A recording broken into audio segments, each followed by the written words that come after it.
Hello guys, welcome to KBPO channel. ನಾನು ಆಶಿಕ್. ನಾನಿವತ್ತು ಮಾತಾಡಕೊಟ್ಟಿರುವಂಥದ್ದು ಅಪ್ಕಮಿಂಗ್ ಕನ್ನಡ ಸಿನಿಮಾಸ್ನ ಅಪ್ಡೇಟ್ಸ್ ಬಗ್ಗೆ ಆಗಿರುವಂಥದ್ದು. ಈ ವಿಡಿಯೋನ ಮಾಡೋದಕ್ಕೆ ತುಂಬಾನೇ ಎಕ್ಸೈಟೆಡ್ ಆಗಿದ್ದೀನಿ. ಜೊತೆಗೆ ಬೇರೆ ಇಂಡಸ್ಟ್ರಿದು ಕೂಡ ಕವರ್ ಆಗುತ್ತೆ. ಯಾವುದೇ ಕಾರಣಕ್ಕೂ ಎಲ್ಲೂ ಕೂಡ ಸ್ಕಿಪ್ ಮಾಡೋಕೆ ಹೋಗ್ಬೇಡಿ, ಯಾಕೆ ಅಂದ್ರೆ ಪ್ರತಿಯೊಂದು ನ್ಯೂಸ್ ಏನಿದೆ ತುಂಬಾನೇ ಇಂಪಾರ್ಟೆಂಟ್ ಆಗಿರುವಂಥ ನ್ಯೂಸ್ ಆಗಿರುವಂಥದ್ದು. ಸೊ ಗೈಸ್, ಅದನ್ನೆಲ್ಲ ಮಾಡಿದೆ, let's start the video. Okay, ಈಗ ಮೊದಲನೇದಾಗಿ ಮಾತಾಡೋದಾದ್ರೆ ಒನ್ ಬೈ ಒನ್ ಯಾವುದೇ ಒಂದು ಅಪ್ಡೇಟ್ ಮಿಸ್ ಆಗಲೇನೆ ಪಿನ್ ಟು ಪಿನ್ ವಿಷಯನ ಹೇಳ್ತಾ ಹೋಗ್ತೀನಿ ಅಂತ ಹೇಳ್ಬೋದು. ಮೊದಲನೇದಾಗಿ ಮಾತಾಡೋದಾದ್ರೆ ಎಕ್ಕ ಸಿನಿಮಾದ OTT ರಿಲೀಸ್ ಬಂದಿದೆ ಗುರು, ನವೆಂಬರ್ 13ನೇ ತಾರೀಕು. ನಾನು ಕರ್ನಾಟಕದಲ್ಲಿಲ್ಲ, ದುಬೈಲಿರುವಂಥದ್ದು. ನಾನು ಎಕ್ಕ ಸಿನಿಮಾಗೋಸ್ಕರ ಎಷ್ಟು ವೇಟ್ ಮಾಡಿದ್ದೀನಿ ಅಂತಂದ್ರೆ ನಿಮ್ಗೆ ಯೋಚನೆ ಕೂಡ ಮಾಡೋದಕ್ಕಾಗಲ್ಲ. ನಾನು ಜಸ್ಟ್ ರಿವ್ಯೂ ನೋಡ್ತಾ ಇದ್ದೆ, ಅದೆಲ್ಲ ನೋಡ್ತಾ ಇದ್ದೆ. ಯಾಕೆಂದ್ರೆ ನಾನು ಒಂದು ಹೇಳ್ತೀನಿ ಕೇಳಿ, ಜಾಕಿ ಸಿನಿಮಾ ನಾನು ಫಸ್ಟ್ ಥಿಯೇಟ್ರಿಕಲ್ ಸಿನಿಮಾ, ಕನ್ನಡ ಸಿನಿಮಾನ ನೋಡಿರುವಂಥದ್ದು first theatrical cinema Jackie cinema ಆಗಿತ್ತು. ಅದೇ ಒಂದು ವೈಬ್ನ ಕೊಡುತ್ತೆ ಅಂತಂದಾಗ ನಾನು ಯಾಕೆ ಗುರು ಇಷ್ಟೊಂದು ವೇಟ್ ಮಾಡಬೇಕು. ಈಗ OTTಯಲ್ಲಿ ಇಷ್ಟೊಂದು ಲೇಟಾಗಿ ರಿಲೀಸ್ ಮಾಡಿದೆ ಅಂತಲೇ ಹೇಳ್ಬೋದು. OTTಯಲ್ಲಿ ರಿಲೀಸ್ ಮಾಡಿದರೆ ನವೆಂಬರ್ 13ನೇ ತಾರೀಕು. ನೀವೆಷ್ಟು ಎಕ್ಸೈಟೆಡ್ ಆಗಿ ದಯವಿಟ್ಟು ಕಮೆಂಟ್ ಸೆಕ್ಷನ್ ತಿಳಿಸಿ. ಹಾಗೇನೆ ಈಗ ಎರಡನೇ ಅಪ್ಡೇಟ್ ಬಂದು ಒಂದು ಟಾಕ್ಸಿಕ್ ಸಿನಿಮಾದೇ ಆಗಿರುವಂಥದ್ದು. ನಿಮಗೆಲ್ಲರಿಗೂ ಗೊತ್ತಿರೋ ಹಾಗೆ ರುಕ್ಮಿಣಿ ವಸಂತ್ ಅವರು ಒಂದು ವರ್ಸಟೈಲ್ ಆಕ್ಟರ್ ಆಗಿರುವಂಥದ್ದು. ಸೊ ಅವರ ಒಂದು ಸ್ಟೇಟ್ಮೆಂಟ್ ಈಗ ತುಂಬಾನೇ ವೈರಲ್ ಆಗ್ತಿದೆ ಅಂತಲೇ ಹೇಳ್ಬೋದು.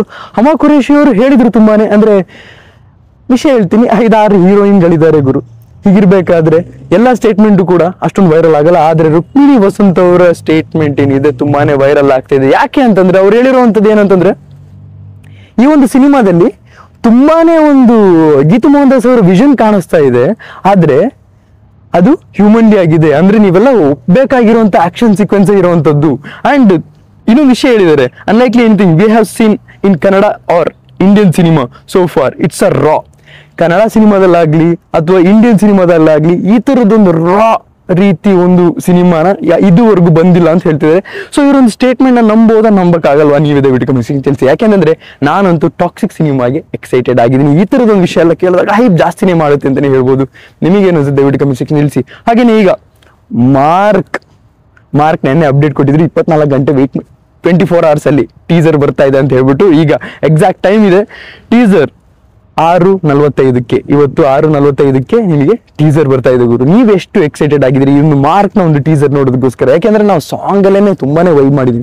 ಇದು ಹೇಳ್ಬೇಕು, ನಾನು ಸಾಂಗ್ ಅಲ್ಲಿ ಸೈಕೋ ಸೈತಾನ್ ಸಾಂಗ್ ನಿಜವಾಗ್ಲೂ ವೈಬ್ ಮಾಡ್ತಿದ್ದೀನಿ ಅಂತ ಹೇಳ್ಬೋದು. ಅಂಡ್ ಕಂಪ್ಲೀಟ್ ಬ್ಲಡ್ ಶೇಡ್ಸ್ ಅಲ್ಲೇ ಬರ್ತಾ ಇದೆ. ನೋಡೋಣ ಗುರು, ಈ ರೆಡ್ ಥೀಮ್ ಮೇಲೆ ಬಂದಿರುವಂತ ಎಲ್ಲ ಸಿನಿಮಾ ಸಕ್ಸಸ್ ಆಗಿದೆ. ಈ ಒಂದು ಸಿನಿಮಾ ಸಕ್ಸಸ್ ಆಗುತ್ತೋ ಇಲ್ವೋ ಅಂತ ಹೇಳ್ಬಿಟ್ಟು ನೋಡೋಣ. ಹಾಗೇನೆ ಈಗ ಡೆವಿಲ್ ಸಿನಿಮಾದ ಅಪ್ಡೇಟ್ ಬಗ್ಗೆ ಆಗಿರುವಂಥದ್ದು. 3rd ಸಿಂಗಲ್ ಸಾಂಗಿಗೆ ಅಪ್ಡೇಟಿಗೆ ರೆಡಿ ಆಗ್ತಿದ್ದಾರೆ. ನನ್ನ ತಪ್ಪೆ, ನನ್ನ ಲಾಸ್ಟ್ ಅಪ್ಡೇಟ್ ಏನಿದೆ, ಇನ್ಮೇಲೆ ಟೀಸರ್ ಇನ್ಮೇಲೆ ಏನಿದ್ರು ಟ್ರೈಲರ್ ಅಂತ ಹೇಳ್ತಾ ಇದ್ದೆ. ಆದ್ರೆ ಈಗ ನೋಡಿ ಅಪ್ಡೇಟ್ ಬಂದಿರುವಂಥದ್ದು 3ನೇ ಸಾಂಗಿಗೆ ಸಿದ್ಧತೆಗಳಾಗ್ತಾ ಇದೆ. ಆದಷ್ಟು ಬೇಗ 3rd ಸಿಂಗಲ್ ಸಾಂಗ್ ಕೂಡ ಬರ್ತಾ ಇದೆ ಅಂತ ಹೇಳ್ಬೋದು. ಅಂಡ್ ಟೀಮ್ ಅಂತೂ ಹೆವಿ ಪ್ರಮೋಷನ್ ಅಲ್ಲಿ ಒಳಗಾಗಿದೆ. ತುಂಬಾನೇ ಪ್ಲಾನಿಂಗ್ ಕೂಡ ಮಾಡ್ಕೊಂಡ್ ಬರ್ತಾ ಇದೆ ಅಂತ ಹೇಳ್ಬೋದು. ನೀವೇನಿದೆ ಬಿಡಿ ಕಮೆಂಟ್ ಸೆಕ್ಷನ್ ತಿಳಿಸಿ. ಹಾಗೇನೆ ಈಗ ಏನಂತಾರೆ, ಇದೊಂದು ಫುಟೇಜ್ ನೋಡಿ, ನಿಮಗೆ ಏನು ಅನ್ಸುತ್ತೆ ನೀವು ತಿಳ್ಕೊಳ್ಳಿ. ಲೈಕ್ ಲಿಟ್ರಲಿ ಈ ಒಂದು ಸಿನಿಮಾಸ್ ಏನಿದೆ 2026 ಅಲ್ಲಿ ಈ ಸಿನಿಮಾಗಳೇನಿದೆ ರೂಲ್ ಮಾಡುತ್ತೆ ಅಂತ ನೀವು ಹೇಳ್ಬೋದು. ಆ್ಯಂಡ್ ನಾನು ತುಂಬಾನೇ ಎಕ್ಸ್ಪೆಕ್ಟೇಷನ್ ಇಟ್ಕೊಂಡಿರುವಂಥ ಸಿನಿಮಾಗಳಾಗಿರುವಂಥದ್ದು. ನೋಡೋಣ ಗುರು, ಈ ಒಂದು ಲೈನ್ ಅಪ್ ಸಕ್ಸಸ್ಫುಲ್ ಆಗಲಿ ಅಂತಲೇ ಹೇಳ್ಬೋದು.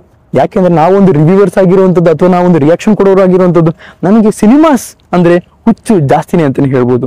ಹಾಗೇನೆ ಈಗ ನಿಮ್ಗೆಲ್ಲರಿಗೂ ಗೊತ್ತಿರೋ ನಾಸ್ಟಾಲಜಿಕಲ್ ಸ್ಟೆಪ್ಸ್ನ ಹಾಕಿ ಒಂದು ಕನ್ನಡ ಸಿನಿಮಾದ ನಮಗೆ ನಾಸ್ಟಾಲಜಿಕಲ್ ಸ್ಟೆಪ್ಸ್ ಅಂತ ಏನು ಅನ್ಸುತ್ತೆ ಅಂತ ಒಂದು ಸ್ಟೆಪ್ಸ್ನ ಹಾಕಿ ನಮಗೆ ಒಂದು ಏನಂತಾರೆ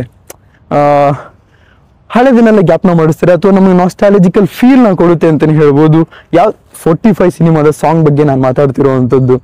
ನಮ್ಮ ರಾಜು ಶೆಟ್ಟರು ಆಗಿರ್ಬೋದು, ಹಾಗೇನೆ ಉಪೇಂದ್ರ ಅವರು, ಹಾಗೇನೆ ನಮ್ಮ ಶಿವಣ್ಣ ಅವರಾಗಿರ್ಬೋದು, ಯಾವ ರೀತಿಯೆಲ್ಲ ಡ್ಯಾನ್ಸ್ ಮಾಡಿದಾರಲ್ಲ, ಇದೆಲ್ಲ ನಮ್ಮ ನಾಸ್ಟಾಲಜಿಕಲ್ ಒಂದು ಸೀನ್ ಅಂತಲೇ ಹೇಳ್ಬೋದು. ನೋಡೋಣ, ನಾನು 45 ಸಿನಿಮಾ ಮೇಲೆ ಒಂದು ಮ್ಯೂಸಿಕ್ ಡೈರೆಕ್ಟರ್ ಆಗಿ ನೀವೊಂದು ಈ ತರದೊಂದು ಸಿನಿಮಾ ತೆಗೆದ್ರೆ, ನಾನು ಅನ್ಕೊಂಡಿರುವಂತ ಒಂದು ಸಿನಿಮಾ ತೆಗೆದ್ರೆ ಅದಕ್ಕಿಂತ ಎಕ್ಸ್ಪೆಕ್ಟೇಷನ್ ಜಾಸ್ತಿ ಹೋದ್ರೆ ನಿಮಗೆ ನನ್ನ ರೆಸ್ಪೆಕ್ಟ್ ಲೆವೆಲ್ ಜಾಸ್ತಿನೇ ಆಗುತ್ತೆ ಅಂತಾನೆ ಹೇಳ್ಬೋದು. ಅದಕ್ಕೆ ಜಾಸ್ತಿ ಎಕ್ಸ್ಪೆಕ್ಟೇಷನ್, ನಾನು ನಿಮಗೆ ಹೇಳೋದಷ್ಟೇ, ಜಾಸ್ತಿ ಎಕ್ಸ್ಪೆಕ್ಟೇಷನ್ ಏನು ಇಟ್ಕೊಳಕ್ ಹೋಗ್ಬೇಡಿ. ಯಾಕೆಂದ್ರೆ ಆ ಎಕ್ಸ್ಪೆಕ್ಟೇಷನ್ ಇಟ್ಕೊಳ್ಳಿಲ್ಲ ಅಂದ್ರೆ ನಿಮಗೆ ಒಂದು ಸಿನಿಮಾ ಆ ಒಂದು ರೀತಿ ಫೀಲ್ ಆಗುವಂಥದ್ದು.